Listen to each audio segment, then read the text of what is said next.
நபி மூசா அலைஹிஸ்ஸலாம். பிறப்பும் இளமை காலமும்.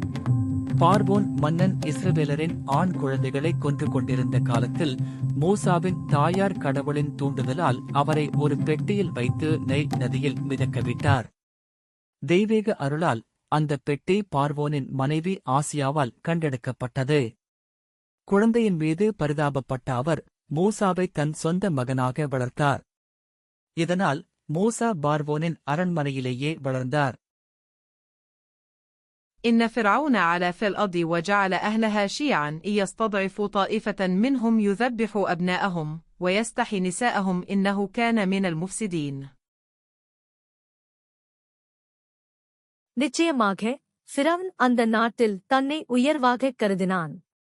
அவன் அதன் மக்களை பல பிரிவுகளாக பிரித்து அவர்களில் ஒரு பிரிவினரை ஒடுக்கினான். அவர்களின் ஆண் குழந்தைகளைக் கொன்று பெண் குழந்தைகளை மட்டும் உயிரோடு விட்டு வைத்தான். நிச்சயமாக அவன் குழப்பம் விளைவிப்பவர்களில் ஒருவனாக இருந்தான். திருக்குரான் 28:4, சூரா அல்-கஸஸ் அத்தியாயம் 28, வசனம் 4.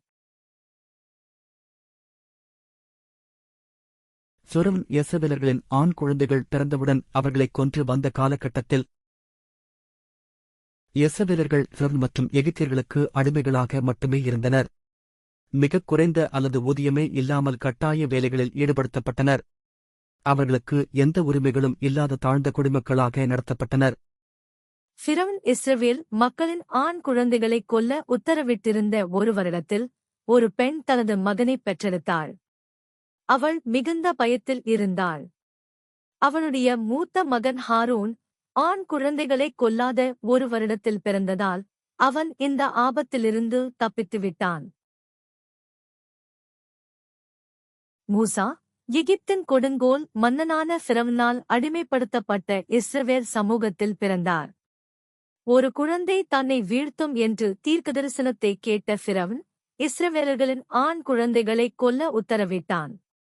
ஒரு தாய் தனது பிள்ளைக்கு ஆற்றலையும் வலிமையையும் கொடுப்பதில் பெரும் பங்கு வகிக்கிறாள் என்பதை திருக்குரான் தெளிவாக எடுத்துரைக்கிறது.